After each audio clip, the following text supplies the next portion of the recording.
final lecture in the concreting series. We're looking here at the cleanup processes that are associated with the placement of concrete. We basically have a few different principles we need to think about when we're cleaning up. And there are four main ones that I've considered here, and there are four parts of this slide deck that we'll go through. The first is our responsibility around the protection of the environment. There's legislation associated with that. There are fines associated with that. Therefore, we need to consider it during the cleanup processes. The second thing is tools are expensive, and whether they are yours or your boss's, you need to protect those tools. You need to look after them so they can be reused on an ongoing basis. Tools are not a one-use item. They should be used multiple times. You need to look after them. The other two principles we talk about is the materials we're using, trying to reduce the wastage of those materials, but also to reclaim materials so they can be reused wherever possible. So we get started with protecting the environment. We've got some legislation here, the Protection of the Environment Operations Act 1997, the POEO Act. We need to comply with it. Effectively, it says that we're responsible for reporting any environmental hazards that we cause or that we are aware of. We are also responsible for doing everything possible to protect the environment and to prevent our construction activities from impacting on it. Some of the ways we do that is, firstly, don't wash your tools and then just tip the water down the stormwater drain. That would be in violation of the Protection of the Environment Act. Don't wash your tools and just pour it into the local river or creek, or just leave it sitting on the grass around the job site. Okay. You need to manage it better than that. So what we do is we talk about this designated area. If you've got extra concrete at the end of your day that you don't need to use, and the concrete truck is not there to take it back, then particularly if you've done a hand mix, then you need to designate an area on the job site where you place that concrete into a bit of a pile so that it can dry and set. And then later on, once it's dry and set, you crack it up, put it into the recycling bins. Dry concrete can be recycled. It is used as crusher dust. It is used as recycled material and should be recycled. So you designate an area, pour your excess concrete. You might do this across several days if you've got a large concrete pour. Crush it up, place it in recycling bins, get it collected. This has to be separated from all other waste if you expect it to be recycled. The other thing that you need to do is all that water from when you wash your tools and your wheelbarrows and your cement mixer, again, doesn't go down the drains, doesn't go down sinks. Place it in the same area, okay, same area with your wet concrete mix so that it forms part of the waste that you are able to recycle, okay? With the relevant legislation, you can click on it, read all the details, but one of the main areas is the compliance with reporting obligations. Now, we're going to go through this in more detail in our future unit. So you'll see that the slides have just changed to green. I've taken them directly out of our next unit, which is environmental sustainability and sustainable construction. We effectively have a duty. So if you think of the Health and Safety Act and we have a duty of care, we also have a duty under the Protection of the Environment Act, okay, a legal requirement to comply, where we have to notify certain people, okay, what we call relevant authorities, about pollution incidents that occur as a result of the work that we do, okay? So here's what we do. If you are the person that has done the activity, so you've done the activity and you've accidentally let concrete go into the stormwater drain, you have a duty to report that. If you are an employee or an agent that is involved in the activity, you have a duty to report that. If you are the boss, the employer of that activity, you also have a duty to notify. If you are the occupier of the premises, so you're the site occupier, you have a duty to notify it. So in a typical job site, you might get some subbies in to do your concreting. The person who has accidentally spilt their wheelbarrow of water down the stormwater drain must report it. The other people nearby that have seen it must report it. The boss of the company, okay, the subcontracting company, the boss of the concreting team must report it. And the builder on site, okay, who is the premises occupier at that point, not the owner, because the builder takes over occupation of the premises during the building process, must also report that pollution incident. Now, all four people don't all call up at the same time, but you all have a duty to report. So If the builder has done the reporting process, then I believe you're covered there. But check the legislation specifically as it's updated.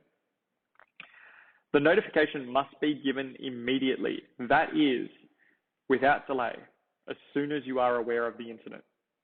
You do not sleep on it and say, I'll deal with that in the morning. You don't say, I'll tell my boss about it on after the weekend because it's the football grand final. I don't want to ruin his day. Okay? You don't say, I won't tell the boss because it's Mother's Day. Whatever it is, you have to do it without delay. So as soon as you're aware of it, you need to notify someone about it so it can start being managed. And who do we notify? Well, the first thing is we need to know who are the relevant authorities. This notification process for environmental issues is separate from health and safety notifications. So, for example, if you spilt a chemical down a drain, that's a chemical spill. Safe work needs to be notified, but it's also a pollution incident, so the relevant authorities here need to be notified. We go through the process of we need to work out who is the regulatory authority. Now, if you work in a public sector construction job, or if you work in primary industries, the EPA is your ARA, your regulatory authority. If you're working in a private construction site, then it's usually your local council. Okay, so you need to notify your local council and say, look, this is what's happened. You need to notify Safe Work New South Wales. You need to notify the Ministry of Health, and you need to notify Fire and Rescue New South Wales. Now, in terms of the order in which you do this notification, generally speaking, chemical spills, Fire and Rescue would be the first phone call that I would make. And then once that's happened, I would then go through the process of notifying all of those other people. But there is more guidance here, specifically here on this link. If you click on it, the notification protocol, which shows you the process that you need to take.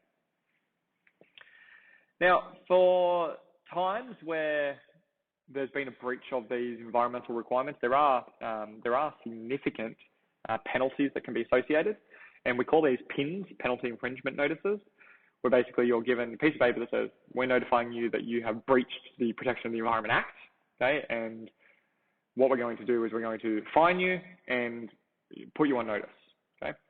If this happens to you on a regular occurrence, the fines get bigger and bigger and bigger and can become criminal because it's considered that you're not dealing with the issues. But for those one-off notices where you've accidentally done something and you weren't aware of it, these are the penalty infringement notices are there. So if council comes past and says, look, your job site's too messy, and it's dangerous to the environment, that could be a $750 fine for the individual person responsible.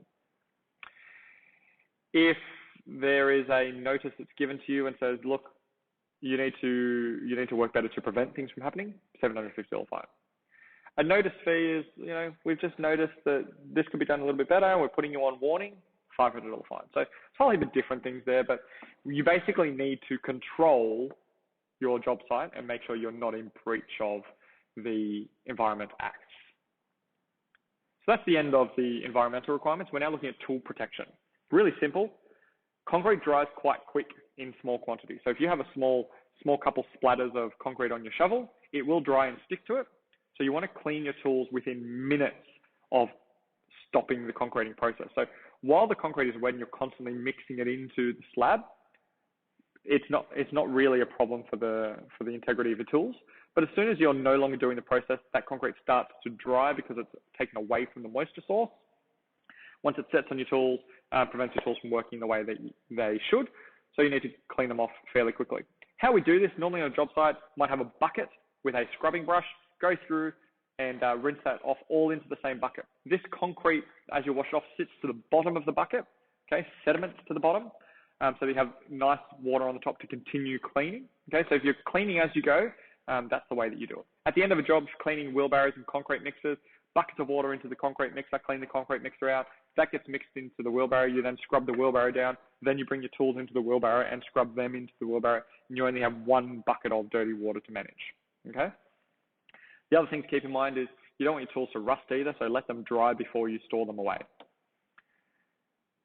Next one along is how do we reduce waste in concreting jobs? Well, we need to make sure we do our mathematical calculations correctly. You remember we did that mathematical unit? That was specifically to help us with the planning processes. If you order appropriately with the 10% waste we suggest, you're not going to have too much waste. You will have a little bit left over, but you're not going to have copious amounts of waste. Now, I've seen mathematical errors where people accidentally added a few extra zeros to their calculations because they didn't convert meters and millimeters appropriately. Imagine if you accidentally ordered 5,000 tons of your aggregate instead of ordering 5 ton of aggregate. You can see that there's a significant amount of wastage left over, and you then have to deal with that as a builder. So ordering appropriately minimizes the amount of waste that you actually have to deal with at all. We'll also remember from the formwork videos that we showed you that we actually try to avoid cutting the formwork to specific lengths because that means we can reuse it on an ongoing basis. Lastly, I said to you before, concrete can be recycled. So any concreting that you don't need anymore, break it up, put it in separate bins for the recycling process, prevent it from becoming landfill. The next is the reclaiming of materials. This is where we get materials that we've used, claim them back because we're going to use them again in our future jobs. Things like the pegs that we use for our formwork and the formwork itself should be reclaimed. You should not be throwing these things away at the end of each job. If you've got excess dry materials, sand, aggregate, bags of cement, you don't just throw these away because you don't need them anymore. You take them back to your storage site, use them in future jobs. Fixings and fasteners that might have been used for your formwork. Again, pull them out, put them in a bucket, use them again in future jobs. You don't need to use a new screw every single time you do a screwing activity. Okay? String lines, this is a no-brainer. You don't just cut your strings and throw them in the bin when you're done. You leave them on the roll. You have multiple rolls, and then at the end of your process, when you pull your string lines out, you wrap them back up, put them back in your toolbox, and use them again for future jobs. So that's the end of the cleanup slides. We're now at the end of the concreting slides. That's the end of the theory component of this unit. You should now have a fully updated JSA documentation.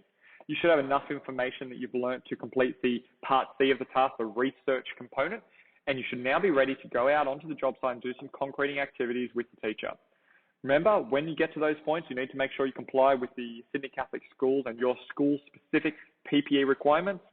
For my students, that specifically is long-sleeve, high-visibility cotton shirts. It is long trousers. It is steel-cap boots. It is a hat when we're working outside with sunscreen. I will provide you with the appropriate dust masks, the goggles, and the gloves. Okay, and the hearing protection, sorry. If you have any safety concerns during the processes, speak up to your teacher. Crystalline silica is not a material that we want to muck around with. So if you've got concerns or you've got questions, definitely speak to your teacher to get the right advice before you start any concreting activities. Thanks very much and good luck with your practical activities. Thanks.